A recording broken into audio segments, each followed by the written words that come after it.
താൻ എന്താ എന്റെ ചോദ്യത്തിന് മറുപടി പറയാത്തെ? ഈ പട്ടച്ചാരായവും സ്ക്വാച്ചും തമ്മിലുള്ള വ്യത്യാസം എന്താ? തനിക്ക് ലോൺ തന്നാൽ അത് തിരിച്ചടയ്ക്കാനുള്ള യോഗ്യതയുണ്ടോ എന്ന് എനിക്കൊന്ന് അറിയണമല്ലോ. ആ ഫീൽഡിൽ ഇവനത്ര എക്സ്പീരിയൻസ് പോരാ. മറുപടി ഞാൻ പറയാം. ഈ പട്ടച്ചാരയും സ്കോച്ചും തമ്മിലുള്ള വ്യത്യാസം എന്ന് പറഞ്ഞാൽ കോൺസ്റ്റബിളും ഐജിയും പോലെ, MLA-യും മന്ത്രിയും പോലെ രണ്ടിലും അടങ്ങിയിരിക്കുന്ന ചാരായമാണ്. നിറത്തിലും മണത്തിലും മാത്രമേ വ്യത്യാസമുള്ളൂ, ഗുണത്തിലില്ല. രണ്ടിലും വിഷമാണ്. ഒന്ന് ആഠ്യൻ, മറ്റവൻ അധകൃതൻ. Very beautiful answer, I like it. അല്ല, ഈ ബാത്റൂം എവിടെയാ? അവിടെയാണ് സാർ.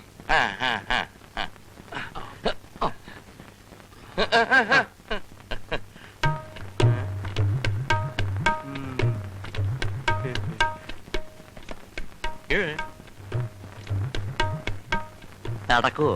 നടക്കല്ലേ സാർ, പ്രതിമയാണ്. അതല്ലടോ.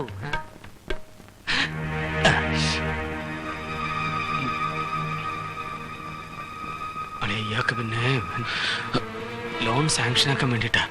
ഈ ചെറ്റയ്ക്ക് വേണ്ടി ഞാൻ ഇനി അതും വേഗം കൊണ്ടുവരണം. എന്തോ വേഗം കൊണ്ടുവരണം. ഗൗരി, പോലീസ് പോലീസ് പോലീസ്, എനിക്ക് ആരെയും വിളിക്കണ്ട. അവൻ ജീവിക്കാൻ അറിയാൻ മേലാത്തവനാ. ഒടുക്കത്തെ ഒരു ആത്മരോഷം. നിന്റെ ഈ സ്വഭാവം കാരണം നീ രക്ഷപ്പെടില്ല. നാളെ നേരം വെളുത്ത കയറി കിടക്കാൻ കൂര പോലുമില്ല. ചെല്ല്, പോയ അയ്യരുടെ കാല് പിടിക്കും. ഇനി അതല്ലേ ഉള്ളു ബാക്കി. ഇത് ശവമായോ? എന്താ മുതലാളി? മാമ വെളിയിൽ പോയിരിക്കാങ്ക. ഗണപതി കളിത്തട്ടിലുണ്ട്, വിളിക്കണോ? വേണ്ട, ഞാൻ അങ്ങോട്ട് പോയി കണ്ടോളാം.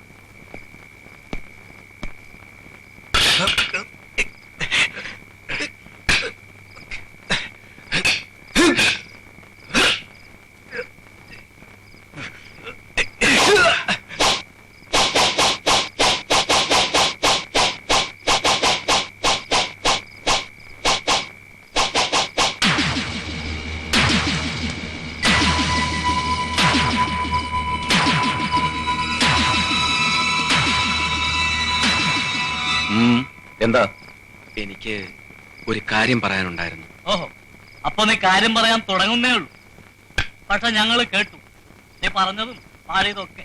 പറഞ്ഞതൊന്നും തിരുത്തി പറയാനല്ല ഞാൻ വന്നത്. പിന്നെ അയ്യരുടെ വീട്ടുപടിക്കലും സമരപ്പന്തൽ കെട്ടുമെന്ന് പറയാനായിരിക്കും. ഇല്ല, ഞങ്ങളിനൊന്നും കേൾക്കുന്നില്ല, കാണുന്നില്ല, പറയുന്നില്ല, പ്രവർത്തിക്കുന്നതേ ഉള്ളൂ.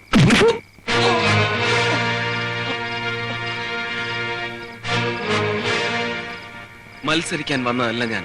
പോണം. അതിനു മുമ്പ് എനിക്ക് ഇല്ല, നീ പോകുന്നില്ല. പോകാൻ ഞങ്ങൾ സമ്മതിക്കില്ല.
തിരിച്ചടിച്ചത് ജയിക്കാൻ വേണ്ടിയല്ല, മടങ്ങിപ്പോയേ പറ്റൂ.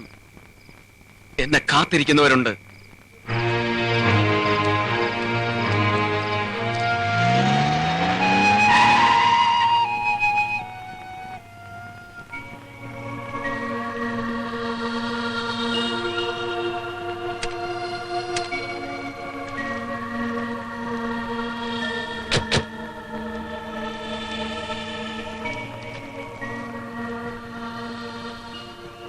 ഒരു പുതിയ തീരുമാനമെടുക്കാൻ പറ്റിയ അവസരം.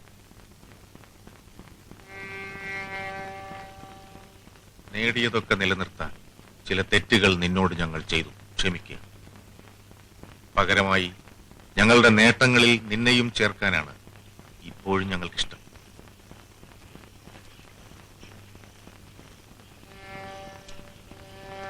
ഗൗരി, ശ്രീരാമൻ വന്ന് പറഞ്ഞപ്പോഴാണ് നിന്റെ അവസ്ഥ ഞങ്ങൾ അറിഞ്ഞത്. ഉപകാരം ചെയ്തവരെ ഞങ്ങൾ ഒരിക്കലും കൈവിടാറില്ല. പണത്തിനെ നേരിടാൻ പണം തന്നെ വേണം, കരുത്തിനെ നേരിടാൻ കരുത്തും. ഇതിൽ കരുത്ത് നിനക്കുണ്ട്, പണം ഞങ്ങൾക്കും. നിന്നെ ഞങ്ങൾക്ക് വേണം. പറയൂ, പകരമായി ഞങ്ങൾ എന്താണ് ചെയ്യേണ്ടത്?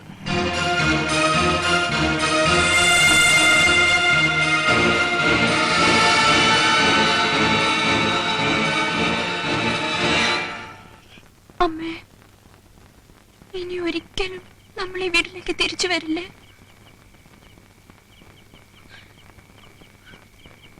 നമ്മൾ പോയാ പിന്നെ അച്ഛന്റെ അസ്ഥിത്തറയില് ആരാ വിളക്ക് വയ്ക്ക? അറിയില്ല മക്കളെ, അമ്മയ്ക്കൊന്നും അറിയില്ല. ഈശ്വര, ഇതെല്ലാം അനുഭവിക്കാൻ ഈ കുഞ്ഞുങ്ങൾ എന്ത് തെറ്റാ ചെയ്തത്? അമ്മേ, ഏട്ടൻ. നീ ഇതുവരെ എവിടെയായിരുന്നു? അയ്യോ, ഇതെന്ത് പറ്റി? ഒന്നുമില്ല. എന്താ പറ്റിയത്? വേണ്ട, ഇനി ഇവിടെ നിൽക്കണ്ട. പേര് വിളക്കുന്നതിന് മുമ്പ് നമുക്ക് എങ്ങോട്ടെങ്കിലും പോവാം. വേണ്ടമ്മേ, ഈ വീട് വിട്ട് ഇനി നമ്മൾ എങ്ങോട്ടും പോണില്ല.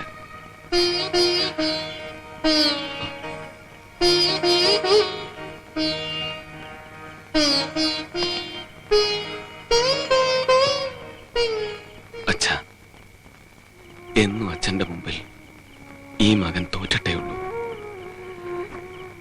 ഇനി ഒരിക്കലും തോക്കാതിരിക്കാൻ വേണ്ടി ഞാൻ ഒരു വട്ടം കൂടി തോറ്റച്ഛ.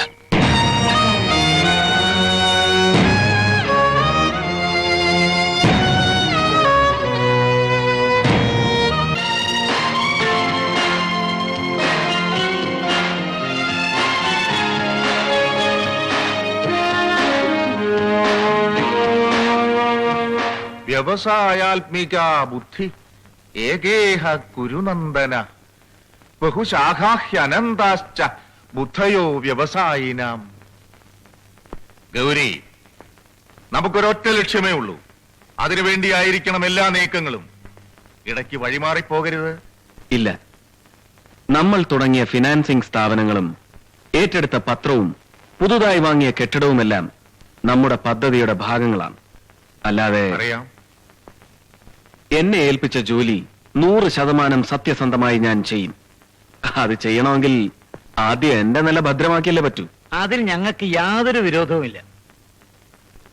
ഒരിക്കലും നഷ്ടങ്ങളുടെ കണക്ക് പറയുന്ന ഒരു ഏജന്റ് ആയിരിക്കില്ല ഗൗരി ശങ്കർ. 1ന് 10 ഞാൻ നിങ്ങൾക്ക് മടക്കിത്തരും. കൂട്ടത്തിൽ ഒന്ന് ചോദിച്ചോട്ടെ. യെസ്. കമ്പനി പിടിച്ചെടുക്കുകയാണല്ലോ നമ്മുടെ ലക്ഷ്യം. അതിന് ഈ ചെറിയ പലിശ നിരക്കിൽ സ്വർണം പണികിടക്കുന്ന കച്ചവടവും അന്തിപത്രവും പുതിയ കെട്ടിടമൊക്കെ എന്തിനാ? അല്ല, ഈ ചിക്കിലി ചെലവാളോട് ചോദിച്ചതാണ് കേട്ടോ.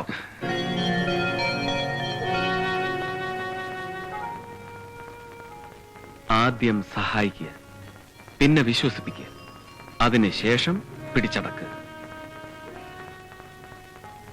മനസ്സിലായില്ല അല്ലേ? മുഴുവനായിട്ട് ശരിക്കും അങ്ങോട്ട് മനസ്സിലായില്ല. അതിനുള്ള കഴിവുണ്ടായിരുന്നെങ്കിൽ താൻ എവിടെ എത്തിയേനെ? അപ്പോ ഇനിയാണ് നമ്മുടെ പ്രധാന നീക്കങ്ങൾ ആരംഭിക്കേണ്ടത്. അതെ, പിന്നെ നമ്മുടെ പത്രത്തിന്റെ ചുമതല ഗായത്രിയാണ് ഏൽപ്പിച്ചിരിക്കുന്നത്. Very good. ഒരു പത്രപ്രവർത്തകന്റെ മകൾക്ക് പത്രമെന്നും ഹരമായിരിക്കും. All the best. Thank you sir. എന്ത് ജോലി ചെയ്യാനും എനിക്കൊരു മടിയില്ല. പക്ഷേ ഗൗരിയുടെ ഇപ്പോഴത്തെ നിലയും വലിയ നമ്മൾ നോക്കണ്ടേ? അത് വേണം. പിന്നെ ശ്രീനേട്ടനും ഇല്ലേ ചില ഉത്തരവാദിത്തങ്ങള്? അമ്മ ഗൗരിയോട് ശ്രീനേട്ടന്റെ കാര്യം പറയാന്ന് പറഞ്ഞിട്ട് പറഞ്ഞോ ഇതുവരെ? അതിനവൻ വന്നാ നിന്നിട്ട് വേണ്ടേ? എന്തായാലും അമ്മായി പറഞ്ഞ് ഒരു ജോലി എനിക്ക് ശരിയാക്കി തരണം. അളിയനാണെന്നുള്ള സ്ഥാനം ഞാൻ കാണിക്കില്ല. കൃത്യമായ ജോലി, കൃത്യമായ ശമ്പളം. എന്താ? സിന്ധുവിന്റെ കല്യാണം ഒന്ന് കഴിഞ്ഞോട്ടെ. മതി, അത് മതി. അളിയൻ തിരിച്ചു വന്നോ? എന്താ ഇനി അവിടെ വല്ല ജപ്തി പ്രശ്നം ഉണ്ടായോ? പേടിക്കണ്ട, ജപ്തി ഒഴിവാക്കാൻ വകുപ്പുണ്ട്. ശ്രീരാമ, നീ ആളയിലിരിക്കുന്ന പാമ്പിന്റെ വായി വെറുതെ കോലിട്ട് കുത്തല്ലേ? ആളെയൻ ഇപ്പൊ അടയിരിക്കുന്ന ആൾ അടിമുടി അപകടം പിടിച്ചതാണ്. സൂക്ഷിച്ചില്ലേ തലയും കുത്തി താഴെ വീഴും. മനസ്സിലായില്ല. ഗണപതിയരുടെ കാറിൽ ഞെളിഞ്ഞിരുന്ന് സവാരി എന്ന് കണ്ടല്ലോ, അതുകൊണ്ട് പറഞ്ഞ. എനിക്ക് മെച്ചമുള്ളവർക്ക് ഞാൻ നിൽക്കും. അതിലാരും വിഷമിച്ചിട്ട് കാര്യമൊന്നുമില്ല. എനിക്കുണ്ട് ചില ഉത്തരവാദിത്തങ്ങളൊക്കെ. അതുകൊണ്ടായിരിക്കും ഉത്തരത്തിലെ പല്ലിയെ പോലെ വീട്ടിലിങ്ങനെ വെറുതെ കുത്തിയിരിക്കുന്നത്. അതെ, പക്ഷേ സീനി ഇരുന്നിടത്തിരിക്കും, വീഴില്ല. കാലി ലൂണാറായിരിക്കും. ഇതിനെ ഇപ്പം മറുപടി പറയുന്നില്ല, പറഞ്ഞാൽ ശരിയാവത്തില്ല. അതുകൊണ്ടാ കാര്യം പറഞ്ഞപ്പോ വാല് മുറിഞ്ഞ പല്ലിയെ പോലെ പോകുന്ന പോക്ക് കണ്ടില്ലേ അമ്മേ? ദാ സിന്ധുവിന്റെ ജാതകം നാരായണൻ നായർ തന്നാ. എന്തായി? പൊരുത്തം സൂപ്പർ. ഇത്രയും നല്ല പൊരുത്തമുള്ള ജാതകം ഈ അടുത്ത കാലത്തൊന്നും കണ്ടിട്ടില്ലെന്നാ ജ്യോത്സ്യം പറഞ്ഞത്. ഓടിക്കറി പോവല്ലേ, കുടിക്കാൻ എന്തെങ്കിലും താ. പെണ്ണിന്റെ ഒരു സന്തോഷം കണ്ടോ അമ്മേ? അപ്പൊ ഞാൻ എന്താ ഗൗരിയോട് പറയേണ്ടത്? എല്ലാം ഉറപ്പിച്ചോളാം പറ. ഓക്കെ, എല്ലാം വളരെ പെട്ടെന്നായിരുന്നു അല്ലേ? പൂട്ടിക്കിടക്കുന്ന കമ്പനി തൊഴിലാളികളുടെ പങ്കാളിത്തത്തോടെ അവർക്ക് വേണ്ടി നമ്മൾ തുറപ്പിക്കുന്നു, അല്ലെങ്കിൽ തുറക്കുന്നു. ആ ക്ലീൻ ഇമേജിൽ ഡൽഹിയിലെ നേതാക്കന്മാരുടെ പണം നിക്ഷേപിക്കാൻ വേണ്ടിയുള്ള ഒരു കളിയാണിതെന്ന് രാഷ്ട്രീയ ബുദ്ധിജീവികൾക്ക് പോലും ചിന്തിക്കാനോ പറയാനോ കഴിയില്ല. അത് ശരിയാണ്. പക്ഷേ ഇതൊക്കെ നമ്മൾ എങ്ങനെ ജനങ്ങളെ അറിയിക്കും? അതിനുവേണ്ടിയല്ലേ നമ്മൾ പത്രം ഏറ്റെടുത്തത്. പക്ഷെ അത് മാത്രം പോരാ. ഈ വസ്തുതകൾ ജനങ്ങളുടെ കാതുകളിലേക്ക് അടിച്ചേൽപ്പിക്കണം. അവരത് പൂർണ്ണമായും വിശ്വസിക്കണം. അതിന് ഒരു തിരഞ്ഞെടുപ്പ് പ്രചരണം പോലെ ശക്തി മറ്റൊന്നിനും കിട്ടില്ല. എന്ന് പറഞ്ഞാൽ അടുത്ത മാസം നടക്കാനിരിക്കുന്ന ഉപതെരഞ്ഞെടുപ്പുകളിൽ ഈ നിയോജക മണ്ഡലം കൂടി ഉൾപ്പെടുത്തണം. ആ സന്ദർഭം മുതലാക്കി തൊഴിലാളികളുടെ കൂട്ടത്തിൽ നിന്നൊരുവനെ മുന്നിൽ നിർത്തി നമ്മൾ നമ്മുടെ പ്രഖ്യാപനം നടത്തും. അപ്പോ മാഞ്ഞൂരാനെ കസേര എന്ന് ഇറക്കണം. അത് നിങ്ങൾ രാഷ്ട്രീയക്കാരുടെ ചുമതല. This is my way of planning. The rest is left to you. Okay, good night. Manjooran കസേരയെന്ന് പിടിവിടുമെന്ന് സാറിന് തോന്നുന്നുണ്ടോ? അയാൾ ഉടുമ്പ്. വിട്ടില്ലെങ്കിൽ വിടുവിക്കണം. പപ്പൻ, രാഷ്ട്രീയത്തിൽ മനുഷ്യരില്ല, ലക്ഷ്യങ്ങളേ ഉള്ളൂ. ആത്മാർത്ഥതയില്ല, ഉദ്ദേശങ്ങളേ ഉള്ളൂ. നമ്മൾ ആരെയും കൊല്ലുന്നില്ല, ഒരു തടസ്സം നീക്കുന്നതേ ഉള്ളൂ. നമ്മൾ ആരെയും കൊല്ലുന്നില്ല, ഒരു തടസ്സം നീക്കുന്നതേ ഉള്ളൂ.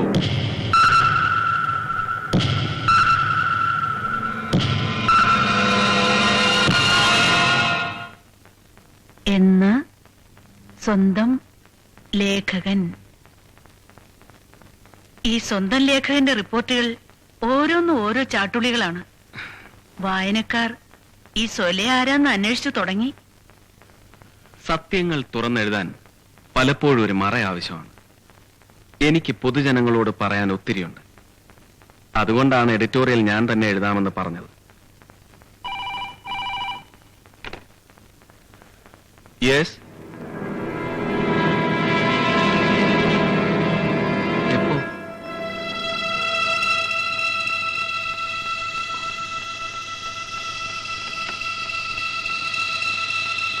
എന്താ? മാഞ്ഞൂരാൻ എങ്ങനെ? ബൈപ്പാസിൽ വെച്ച് കാർ ആക്സിഡന്റ്. MLA മാഞ്ഞൂരാന്റെ മരണത്തെക്കുറിച്ച് പാർട്ടി സെക്രട്ടറി എന്ന നിലയിൽ എന്താണ് അങ്ങേക്ക് പറയാനുള്ളത്? അദ്ദേഹം എന്റെ ഗുരുവും വഴികാട്ടിയും സുഹൃത്തും എല്ലാമായിരുന്നു. ആ മരണം ഒരു സത്യമാണെന്ന് വിശ്വസിക്കാൻ ഇപ്പോഴും എനിക്കാവുന്നില്ല. ഇത് സമീപ രാഷ്ട്രീയ പ്രതിസന്ധികളുമായി ബന്ധപ്പെട്ട ആസൂത്രിതമായൊരു... ഒരിക്കലുമല്ല. രാഷ്ട്രീയത്തിൽ ശത്രുക്കളില്ലാത്ത സർവസമ്മതനായ ഒരു നേതാവായിരുന്നു മാഞ്ഞൂരാൻ. ഇനി ആ സ്ഥാനത്തേക്ക് ആരുടെ പേരായിരിക്കും പാർട്ടി നിർദ്ദേശിക്കുക? പ്ലീസ്, ഇനി ഒന്നിനും മറുപടി പറയാനുള്ള ശക്തി എനിക്കില്ല. സോറി.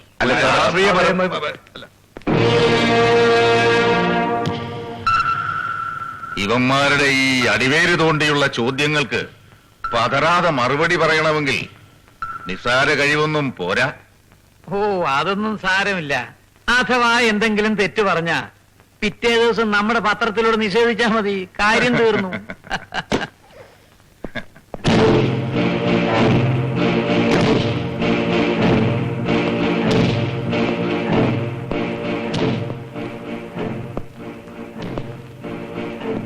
പ്രതീക്ഷിച്ചില്ല. ഇത്രയും പെട്ടെന്ന് ഇങ്ങനെ ഒരു നീക്കമുണ്ടാവുമെന്ന് ഒരിക്കലും പ്രതീക്ഷിച്ചില്ല. ഗൗരി എന്താ ഉദ്ദേശിച്ചത്? മാഞ്ഞൂരാനെ താഴെ ഇറക്കാൻ ഇത് മാത്രമായിരുന്നു ഏക മാർഗം അല്ലേ? ക്രൂരമായി പോയി. ഗൗരി, നിങ്ങൾ ഞങ്ങളെ വല്ലാതെ തെറ്റിദ്ധരിച്ചു. നമ്മൾ ആവശ്യപ്പെട്ടതുപോലെ രാജിവെക്കാൻ തയ്യാറായാണ് മാഞ്ഞൂരാൻ ഇന്നലെ യാത്ര പറഞ്ഞു പോയത്. പക്ഷേ അതൊരവസാന കൂടിക്കാഴ്ചയാകുമെന്ന് ഞങ്ങളും കരുതിയില്ല. ഫെയ്റ്റ് അല്ലാതെന്ത്? മാഞ്ഞൂരാൻ ഒപ്പിട്ട കടലാസ് നമ്മുടെ കയ്യിലുണ്ട്. വേണമെങ്കിൽ. വേണ്ട. ഗൗരിക്ക് ഇനിയും വിശ്വാസം വരുന്നില്ലെങ്കിൽ നമ്മുടെ പദ്ധതികൾ ഇവിടെ വെച്ച് അവസാനിപ്പിക്കാം. അല്ല, ആരായാലും അങ്ങനെ ചിന്തിക്കൂ.